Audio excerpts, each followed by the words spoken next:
बिस्मिल्लाहिर्रहमानिर्रहीम। अस्सलाम वालेकुम बच्चों, वेलकम टू द क्लास। अच्छा बच्चों, जैसे आपको याद होगा कि लास्ट टाइम हमने फर्स्ट लॉ ऑफ थर्मोडायनामिक्स पढ़ा था, जिसके बारे में हमने कहा था कि उस लॉ ने हमें बताया कि हीट एनर्जी जो है वो मैकेनिकल एनर्जी और मैकेनिकल वर्ल्ड में कन्वर्ट हो सकती है। हमने उसका रिलेशन पढ़ा था del Q is equal to del U plus W. आज हमारे पास हैं applications of the first law of thermodynamics. First law of thermodynamics की एप्लीकेशंस हैं। अब ये एप्लीकेशंस बेसिकली उन फैक्टर्स को रिलेट करती हैं, वो तीन फैक्टर्स जो हमने फर्स्ट लॉ में पढ़े थे। पहला heat, internal energy and work. वो तीन फैक्टर्स एक दूसरे में इंटर कन्वर्टेबल थे। जहाँ पर उन तीनों का आपस में रिलेशन मौजूद होगा वहाँ पर first law of thermodynamics apply हो सकता है। यानी जहाँ पर हीट इंटरनल एनर्जी में कन्वर्ट हो रही होगी, हीट वर्क में कन्वर्ट हो रही होगी, या वर्क इन दोनों में कन्वर्ट हो रहा होगा, वहां पर वो जो आपके पास लॉ है वो वैलिड है। First law of thermodynamics find many practical application. They are all based on the principle that using the system the forms of energies internal energy, heat and work can be interconverted. ये हमेशा हर उस जगह पर apply होगा जहां पर तीन energies आपस में रिलेटेबल होंगी और आपस में कन्वर्टेबल होंगी। ठीक होगी बात। The system is then often called the working substance. वो सिस्टम जैसे गैस है तो उस गैस को हम क्या नाम देंगे? वर्किंग सब्सटेंस का नाम देंगे। वो जो हमने लाइक कहा था कि सिलेंडर के अंदर गैस एनक्लोज्ड हो तो that gas will be named as the working substance. Mathematical equation की del Q is equal to del U plus W suggest that the following process that use the for practical applications. ये जो law है कहाँ कहाँ valid हो सकता है, उन चीज़ों को हम रिलेट करने जा रहे हैं। वो जो इसकी एप्लीकेशंस हैं वो दो जगहों पर यूज हो सकता है। पहला, the process in which any one of three terms of the equation is zero. इन तीनों में से कोई एक चीज जीरो हो सकती है। जैसे सपोज वर्क जीरो है तो इसका मतलब हीट इंटरनल एनर्जी में चेंज हो गई। इंटरनल एनर्जी जीरो है तो हीट वर्क में कन्वर्ट हो गई। हीट जीरो है तो वर्क इंटरनल एनर्जी में या इंटरनल एनर्जी वर्क में कन्वर्ट हो गई। यानी तीनों में से अगर कोई एक जीरो होगा तो बाकी दोनों चीजें एक दूसरे में चेंज हो रही होंगी। ये इक्वेशन जो है ये लॉ वहां पर वैलिड है जब तीनों में से कोई एक क्या होगा? जीरो होगा। The process in which any of the state variable of the system are held constant. ये वहां पर भी इक्वेशन वैलिड होगी, यानी यहाँ पर भी उसकी एप्लीकेशंस होंगी जहां पर ये जो तीन स्टेट वेरिएबल हैं उनमें से किसी एक को हम कांस्टेंट रखेंगे। अब इन्हीं दोनों पॉइंट्स को मद्देनजर रखते हुए हम इसकी कुछ एप्लीकेशंस को डिस्कस करने जा रहे हैं। इनको शायद आपने केमिस्ट्री में भी जनरली पढ़ा होगा, जहां पर हम दोबारा इनको डिटेल में देखने वाले हैं। Isochoric process. आइसोकोरिक प्रोसेस वो प्रोसेस होता है जिसमें हम वॉल्यूम ऑफ द सिस्टम को फिक्स रखते हैं। The thermodynamic process during which volume of the system remains constant is called isochoric process. वो प्रोसेस जिसमें हम वॉल्यूम को कांस्टेंट रखें वो प्रोसेस क्या कहलाता है? आइसोकोरिक प्रोसेस कहलाता है। लाइक ये हमारे पास एक सिलेंडर है, ये एक सिलेंडर है, इसके अंदर गैस मॉलिक्यूल्स मौजूद हैं, ये हमारी वर्किंग सब्सटेंस मौजूद है। उसको हमने हीट रिजर्वायर के ऊपर रखा। हीट रिजर्वायर का मतलब है ऐसा सिस्टम जो इसको हीट प्रोवाइड कर सकता है, जो इसके मॉलिक्यूल्स को हीट एनर्जी प्रोवाइड कर रहा है, हीट अप कर रहा है। सिंपल। जब इसके मॉलिक्यूल्स हीट अप होंगे उनकी काइनेटिक एनर्जी बढ़ेगी, वो मॉलिक्यूल्स के ऊपर फोर्स भी लगाएगी, उनकी इंटरनल एनर्जी भी बढ़ेगी। मॉलिक्यूल्स के ऊपर, वॉल्स के ऊपर मॉलिक्यूल्स फोर्स भी लगाएंगे। लेकिन ये पिस्टन, ये सिलेंडर एक्सपेंड नहीं हो सकेगा, यानी वर्क परफॉर्म नहीं कर सकेगा, क्योंकि हमने पिस्टन को क्या रखा हुआ है? फिक्स्ड रखा हुआ है। तो इसका मतलब ये है कि ये वो प्रोसेस है जिसमें वॉल्यूम कांस्टेंट रहता है। जब वॉल्यूम कांस्टेंट हो तो हमारे पास जो वर्क का फार्मूला था W is equal to P del V, W is equal to P del V. जब वॉल्यूम कांस्टेंट तो वॉल्यूम चेंज क्या होगा? जीरो। डेल वी जब हमारे पास जीरो तो P इंटू जीरो, तो वर्क हमारे पास इस केस में क्या होगा? जीरो होगा। तो एक सिलेंडर हमने कंसिडर किया जिसमें हमने हीट क्या थी? इम्पार्ट की थी। वो जो मैंने अभी एग्जाम्पल देखी। Let del Q be imparted to the gas. The gas is then heated at constant volume. Pressure of the gas P1 से P2 चेंज हो जाएगा। ऑब्वियस है टेम्परेचर भी चेंज होगा क्योंकि मॉलिक्यूल्स की इंटरनल एनर्जी बढ़ रही है। और सिस्टम में कोई वर्क परफॉर्म नहीं होगा क्योंकि गैस को हमने एक्सपेंड होने नहीं दे रहे। तो इक्वेशन हमारे पास चेंज हो जाएगी। Del Q is equal to del U plus W से हीट ऐड हो रही है, मॉलिक्यूल्स की काइनेटिक एनर्जी बढ़ रही है तो इंटरनल एनर्जी भी चेंज हो रही है। वर्क जीरो है तो इसका मतलब ये है कि जितनी आपने हीट ऐड की वो सिस्टम की इंटरनल एनर्जी को बढ़ा देगी। Del Q is equal to del U, यानी सिस्टम की इंटरनल एनर्जी बढ़ गई। This mean that in isochoric process the entire amount of heat applied to the gas is converted into internal energy of the gas. जितनी आपने heat add की वो उसकी internal energy को क्या कर देगी, बढ़ा देगी। अब ऑब्वियस है जब आप हीट ऐड करेंगे तो प्रेशर भी क्या होगा, इंक्रीज होगा, टेम्परेचर भी इंक्रीज होगा। समझ आ गई बात यहाँ तक। On contrary, removal of heat from the system undergoes under isoscopic condition will cause an equivalent decrease in internal energy. Now point यहाँ पर ये है, this is the equation, del Q is equal to del U is the equation for isoscopic expansion। ये isoscopic expansion की equation, यानी heat add हो रही है, इंटरनल एनर्जी एक तरह से बढ़ रही है। एक्सपेंशन सॉरी नहीं कह सकते, एक्सपेंशन नहीं, क्योंकि यहाँ पर आपके पास क्या हो रही है, वॉल्यूम को तो हमने कांस्टेंट रखा हुआ है। तो इस इक्वेशन को हम कह सकते हैं del Q is equal del U, heat added system की इंटरनल एनर्जी को क्या कर रही है, इंक्रीज कर रही है। सिंपल हम ये कह लेते हैं। लेकिन अगर हम हीट रिमूव करेंगे तो यहाँ पर आएगा माइनस क्यू। अब हीट रिमूव कहाँ से हो रही है, सिस्टम में से ही हो रहा है, तो सिस्टम के मॉलिक्यूल्स की काइनेटिक एनर्जी क्या हो जाएगी, कम हो जाएगी। जब काइनेटिक एनर्जी कम होगी तो इंटरनल एनर्जी भी क्या हो जाएगी, कम हो जाएगी। तो minus del Q is equal to minus del U in case of removal of gas, ये इक्वेशन आ जाएगी। तो ये हमारे पास इसका कंसेप्ट था। ग्राफ ड्रा करें तो हमारे पास अगर इनिशियल कंडीशन ये वाला पॉइंट है P1 V1 और टेम्परेचर हमारे पास T1 है, वॉल्यूम तो चेंज नहीं हो रहा। ऑब्वियस है जब आप हीट ऐड करेंगे तो प्रेशर बढ़ के P2 हो गया और टेम्परेचर T2 हो गया, वॉल्यूम वही रहा। तो दो पॉइंट्स को मिलाया तो ग्राफ हमारे पास एक वर्टिकल स्ट्रेट लाइन आई, पैरेलल टू वाई एक्सिस आई, पैरेलल टू प्रेशर एक्सिस आई। तो graph of isochoric process is called isochore which is a straight line parallel to the pressure axis as shown in figure. और ये होती है parallel to pressure axis, ये आपके पास straight line से हम इसको रिप्रेजेंट करते हैं। ये हमारे पास हो गया आइसोकोरिक प्रोसेस। सेकेंड प्रोसेस की तरफ आते हैं, that is isobaric process. Isobaric, the process during which the pressure is kept constant। Isobaric process वो प्रोसेस है जिसके अंदर हम प्रेशर ऑफ द गैस को क्या रखते हैं, कांस्टेंट रखते हैं। अब अगर हम प्रेशर ऑफ द गैस को कांस्टेंट रखेंगे तो बेटा वॉल्यूम क्या होगा, वॉल्यूम तो इंक्रीज होगा। इसकी एग्जांपल हम ऐसे लेते हैं, जैसे ये हमारे पास एक सिलेंडर है, इसके ऊपर ये पिस्टन मौजूद है, ये इसके ऊपर एक पिस्टन आपके पास मौजूद और ये इसकी इनिशियल पोजीशन है। इनिशियल जो वॉल्यूम है वो हमारे पास VI है। इनिशियल वॉल्यूम ये जो शो कर रहा है ये आपके पास क्या है, VI। हमने क्या किया, इसको हीट अप करना शुरू कर दिया, इसमें हीट ऐड करना शुरू कर दी। हीट ऐड की तो सबसे पहले हीट मॉलिक्यूल्स एब्सॉर्ब करेंगे, मॉलिक्यूल्स की काइनेटिक एनर्जी बढ़ जाएगी। मॉलिक्यूल्स की काइनेटिक एनर्जी बढ़ेगी तो उनकी इंटरनल एनर्जी भी बढ़ गई। जब उनकी इंटरनल एनर्जी बढ़ेगी तो वो क्या करेंगे, वो जाके इस वॉल्स के ऊपर फोर्स लगाना शुरू कर देंगे। जब वॉल्स के ऊपर फोर्स लगाएंगे यानी उनकी काइनेटिक एनर्जी बढ़ गई, तो पहले भी तो वो फोर्स लगा रहे थे ना वॉल्स के ऊपर, अब ज्यादा एनर्जी के साथ, ज्यादा फोर्स के साथ वो इसके ऊपर प्रेशर अप्लाई करेंगे। जब ज्यादा फोर्स अप्लाई करेंगे तो ये अपनी इनिशियल पोजीशन से, ये इसकी इनिशियल पोजीशन थी, यहाँ से मूव कर दो, वो पिस्टन एक नई पोजीशन पर जा पहुंचा, ये ऊपर वाली पोजीशन नजर आ रही होगी। अब हमने क्या किया, हमने गैस को अलाउ किया कि वो एक्सपेंड होती रहे। क्यों, क्योंकि हमने प्रेशर को क्या रखना था, कांस्टेंट। जैसे ही हमने हीट ऐड की, हमने पिस्टन के ऊपर से वेट रिमूव करना, लाइट करना शुरू कर दिया। क्यों, ताकि गैस एक्सपेंड हो सके और प्रेशर क्या रहे, कांस्टेंट रहे। तो गैस इनिशियल से मूव करते हुए यहाँ तक पहुंची और इसका वॉल्यूम जो फाइनल हो गया वो V2 हो गया और चेंज इन वॉल्यूम इनिशियल से फाइनल तक जाने में डेल V हो गया। अब यहाँ पर देखें, हीट एडेड ने इंटरनल एनर्जी को भी चेंज किया, हीट एडेड ने आपके पास सिलेंडर को भी मूव कराया, यानी पिस्टन को भी मूव कराया अपवर्ड। तो इसका मतलब इस केस में क्या होंगे, दोनों काम हो रहे होंगे। यहाँ पर वो कहता है कि आपके पास isobaric expansion of system is often used to convert heat into work. ये वो प्रोसेस है जिसकी मदद से हम हीट को वर्क में कन्वर्ट कर लेते हैं। जैसे अभी हमने देखा, हमने हीट को पिस्टन को मूव कराने में अप्लाई किया। Practically all heat engines depends upon transformation of heat into work. जितने भी हीट इंजन्स हैं वो हमारे पास इसी पर वर्क कर रहे होते हैं। तो नेक्स्ट हमारे पास यही है, इस सिलेंडर की बात की गई है कि इसकी बेस जो है वो कंडक्टिंग है, यानी बेस से तो हीट ट्रांसफर हो सकती है, लेकिन वॉल्स जो हैं वो नॉन कंडक्टिंग है। तो बेस से हमने हीट कंडक्ट की। क्रॉस सेक्शनल एरिया आपके पास क्या है, क्रॉस सेक्शनल एरिया आपके पास A है और यहाँ से ये गैस एक्सपेंड हुई।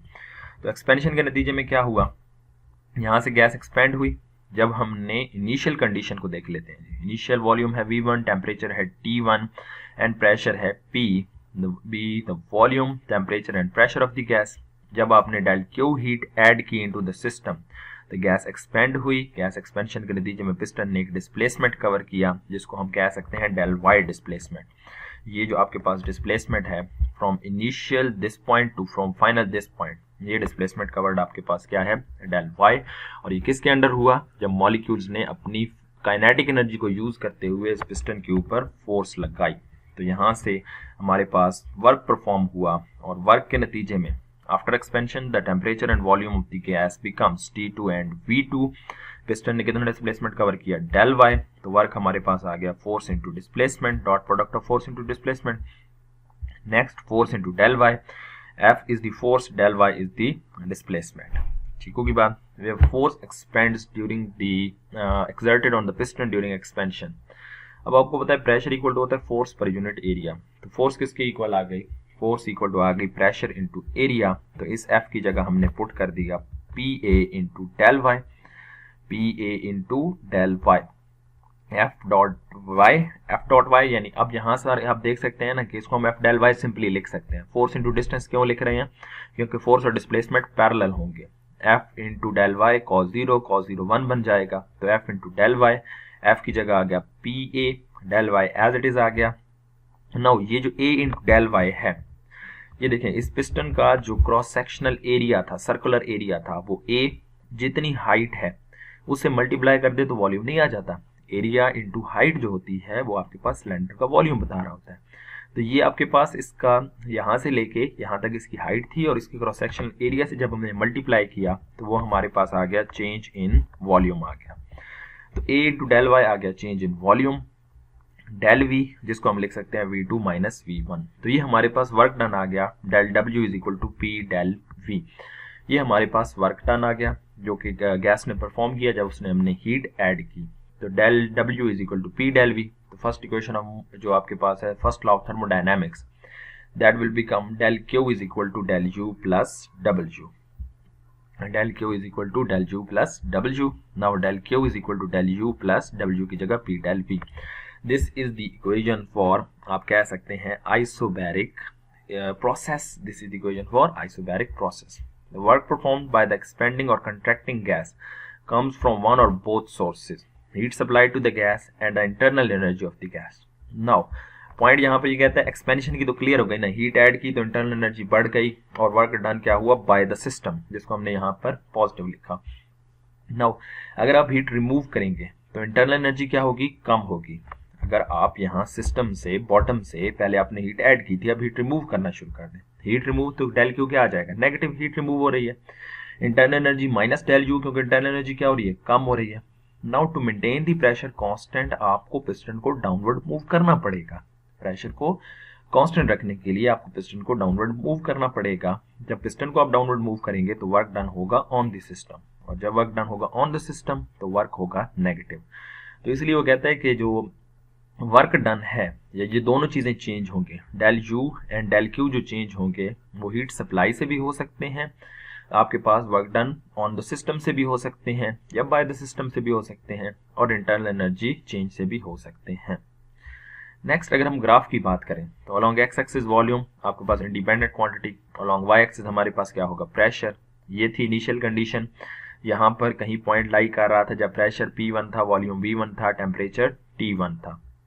नाउ जब हमने इस गैस को एक्सपेंड किया कीपिंग द प्रेशर कांस्टेंट, तो प्रेशर P1 से P2 हो गया, जबकि P1 और P2 दोनों बराबर हैं, इसलिए ये स्ट्रेट लाइन आ रही है क्योंकि बराबर होंगे। वॉल्यूम बढ़ के यहाँ पर पहुंच गया कहीं V2, टेम्परेचर भी T2 हो गया, तो ये इसका ग्राफ स्ट्रेट लाइन होगा पैरेलल टू वॉल्यूम एक्सिस। इसका ग्राफ इस तरह का आएगा और इसको हम नाम देंगे बार, इसको हम आइसो बार का नाम देंगे। ये हो गया हमारे पास सेकंड प्रोसेस। दो प्रोसेस हमने देख लिए, जो प्रोसेस हमने देखे, पहला process isobaric process, isochoric process. इन दो प्रोसेस को देखने के बाद अब हम आते हैं थर्ड प्रोसेस की तरफ, and that is isothermal process. Isothermal process, the thermodynamic process which is carried out in such a way that the system undergoes changes but its temperature remains constant is called isothermal process. Isothermal process, the process during which temperature of the system remains constant. In simple हम कहें तो वो process जिसके अंदर changes भी होंगे, सब कुछ होगा, लेकिन temperature of the system constant रहेगा, उसको नाम देंगे isothermal process. Iso mean same, thermal mean temperature. तो ऐसा प्रोसेस जिसमें टेम्परेचर कांस्टेंट रहे, ऐसे प्रोसेस को हम नाम देते हैं आइसोथर्मल प्रोसेस का. For sake of simplicity we shall assume that system contains an ideal gas. हमने हमेशा कंसिडर ये किया कि हमारे पास सिस्टम के अंदर क्या मौजूद होगी, आइडियल गैस मौजूद होगी. नाउ अगर हम डायग्राम को देखें तो ये हमारे पास है जी एक सिलेंडर. ये एक सिलेंडर जिसके अंदर गैस के मॉलिक्यूल्स मौजूद हैं, यही हमारा सिस्टम है. इस सिस्टम के अंदर गैस मॉलिक्यूल्स मौजूद हैं. हमने सिस्टम को कहाँ पर रखा हुआ है, हॉट रिजर्वायर के ऊपर रखा हुआ है. हॉट रिजर्वायर मतलब सोर्स ऑफ हीट है. लाइक हम इसको स्टोव के ऊपर रख दें. अगर हम इसको स्टोव के ऊपर रख देंगे तो ये मॉलिक्यूल्स हीट को क्या करेंगे, एब्जॉर्ब करेंगे. जब मॉलिक्यूल हीट को एब्जॉर्ब करेंगे उनकी काइनेटिक एनर्जी बढ़ेगी, टेम्परेचर बढ़ना चाहिए. लेकिन हमने इस प्रोसेस में टेम्परेचर को क्या रखना है, हमने इस प्रोसेस में टेम्परेचर को कांस्टेंट रखना है. तो हम क्या करेंगे, हम साथ ही साथ इस सिलेंडर को अलाउ करेंगे कि वो एक्सपेंड होता रहे. यानी स्लोली हम हीट ऐड करेंगे और स्लोली इसको हम एक्सपेंड करते जाएंगे ताकि टेम्परेचर ऑफ द सिस्टम क्या रहना चाहिए, कांस्टेंट रहना चाहिए. थ्योरी जरा देख लेते हैं. The internal energy of ideal gas does not depend upon the volume but depends upon the temperature of the gas. हमने पहले ही पढ़ा है कि इंटरनल एनर्जी जो है वो टेम्परेचर पर डिपेंड करती है, मॉलिक्यूल्स की काइनेटिक एनर्जी पर डिपेंड करती है. तो अब हमने कहा ये वो प्रोसेस है जिसमें टेम्परेचर कांस्टेंट रहेगा, तो इंटरनल एनर्जी भी क्या रहेगी, कांस्टेंट रहेगी. To perform an isothermic process on the gas we consider the gas to be contained in a cylinder having conducting base and non conducting walls with a movable piston.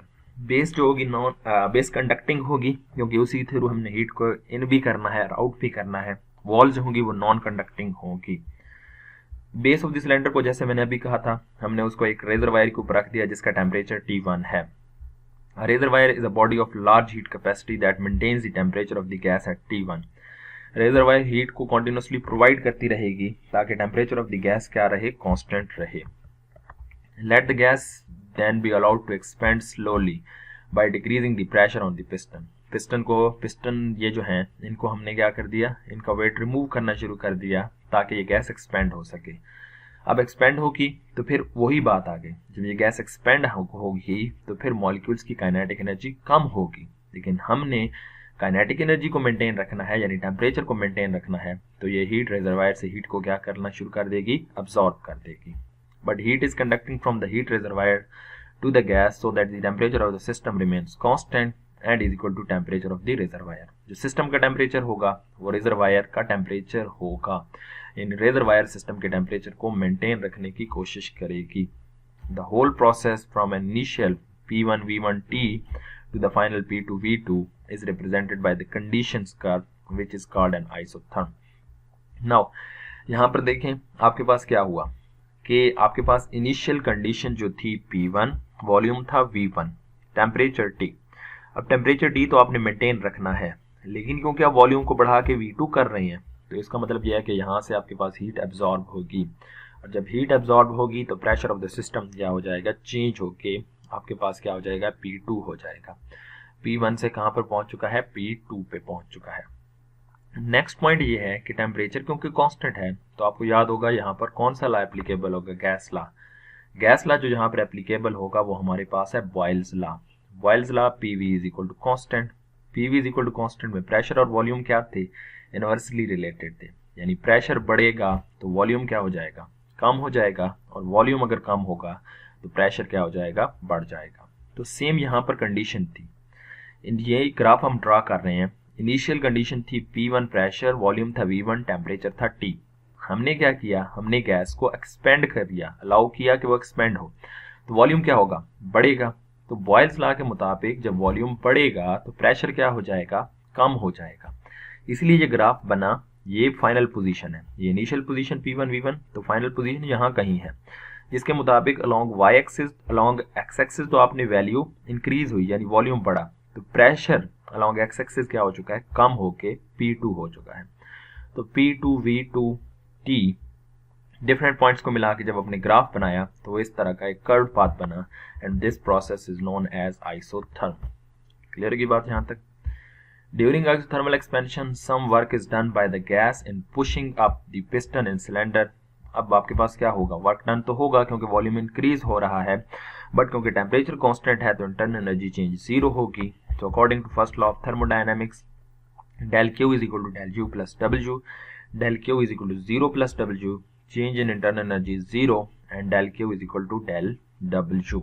ये आपके पास equation आ गई कि वो heat added is equal to work done. जितनी आप heat add करेंगे वो क्या परफॉर्म करेगी, वर्क परफॉर्म करेगी।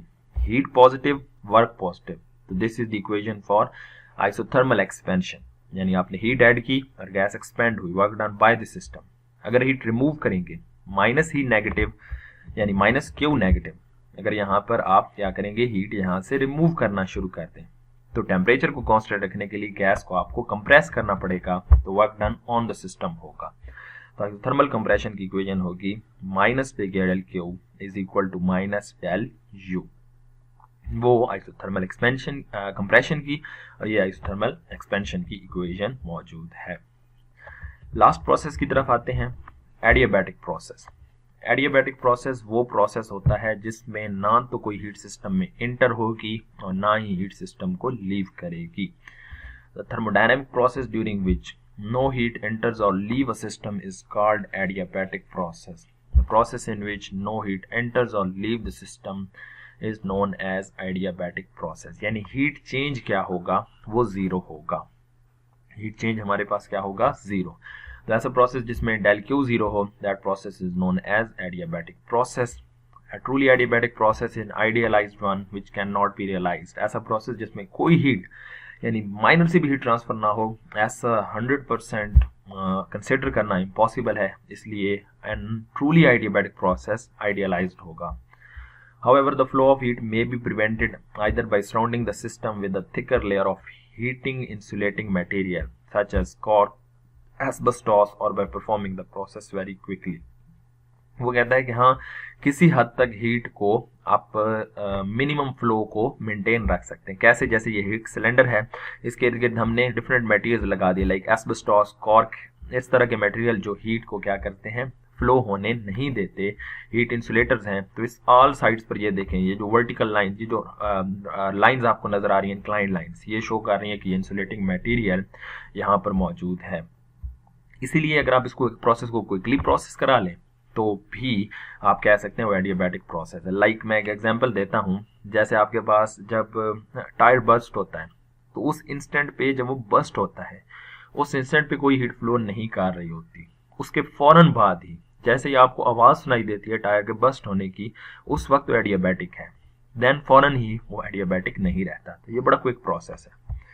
Though flow of heat requires infinite time, so any process performed quickly enough will be practically adiabatic। जो जितना जल्दी प्रोसेस होगा, अकर होगा, वो आपका उतना क्या होगा, एडियाबैटिक प्रोसेस होगा। To perform an adiabatic process on gas, we consider the gas to be contained in a completely insulated cylinder with movable piston at the end as shown in figure। तो ये आपके पास diagram है, इसमें आपके पास क्या मौजूद है, ये जो है मूवेबल पिस्टन मौजूद है। ये पिस्टन है that could be moved upward and downward, move किया जा सकता है। नेक्स्ट, नो हीट, ना हीट एंटर होगी ना हीट लीव होगी, तो del Q is equal to zero. अगर हम सिस्टम को अलाउ करते हैं कि वो एक्सपेंड हो, देखें जी, हमने सिस्टम को अलाउ करना है कि वो एक्सपेंड हो, तो हमने इसको अलाउ करना है, यानी जिसके ऊपर जो वेट होगा, जो पिस्टन का वेट होगा, वो हम रिड्यूस कर देंगे। जब पिस्टन का वेट रिड्यूस करेंगे तो मॉलिक्यूल्स अपनी काइनेटिक एनर्जी को लेके इस पिस्टन की वॉल्स के ऊपर फोर्स अप्लाई करेंगे। फोर्स अप्लाई करेंगे तो ये अपवर्ड मूव करेगा और ये एक्सपेंड होगा। जब ये एक्सपेंड होगा तो ये हमारे पास होगी adiabatic expansion. If the gas is allowed to expand suddenly, decreasing the pressure on the piston, the gas will be cooled, so its temperature will decrease। Temperature decrease होगा। अब obvious है, गैस एक्सपेंड होगी तो cooling produce होती है, और जब gas expand होगी, therefore the internal energy of the gas will decrease। Internal energy क्या हो जाएगी, कम हो जाएगी। और जब इंटरनल एनर्जी कम होगी तो यहाँ पर इक्वेशन में देखते हैं, del Q is equal to del U plus W. Del Q is zero, del U plus W, इन दोनों का sum zero. Now del U is equal to minus W. Clear की बात यहाँ तक? Del U is equal to minus W, जो हम पहली बात कर रहे हैं कि गैस को हम एक्सपेंड कर रहे हैं।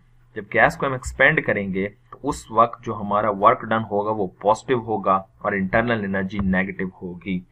इंटरनल एनर्जी नेगेटिव क्यों होगी? इंटरनल एनर्जी इसलिए नेगेटिव होगी कि ये जो गैस के मॉलिक्यूल्स हैं वो अपनी इंटरनल एनर्जी को लेके work done on the system by the system perform करा रहे हैं।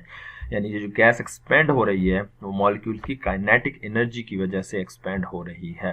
तो यहाँ पर यही चीज लिखी हुई है, this mean that the system does work, this means that when the system does work in adiabatic process the work is done at the cost of internal energy.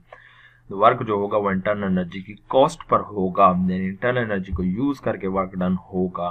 तो ये एडियाबैटिक एक्सपेंशन की इक्वेशन है, यानी work जो है internal energy को कम करा रहा है।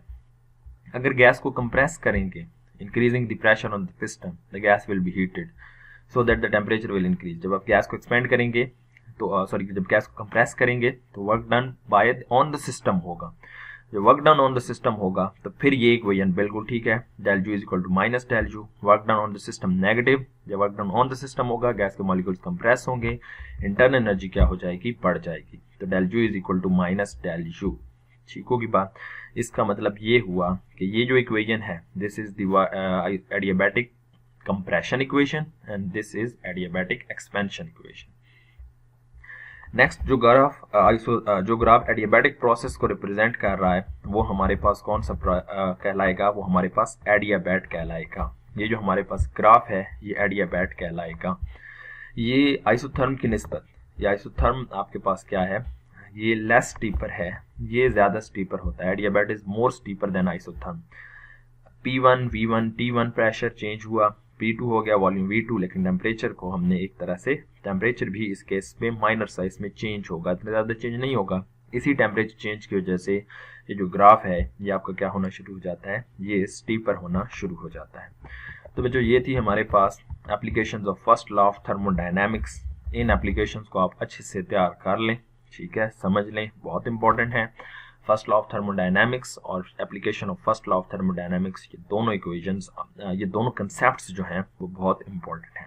यहाँ तक बेटा आज के लेक्चर को वाइंड अप करते हैं। इंशाल्लाह आपसे फिर मुलाकात होगी। अल्लाह।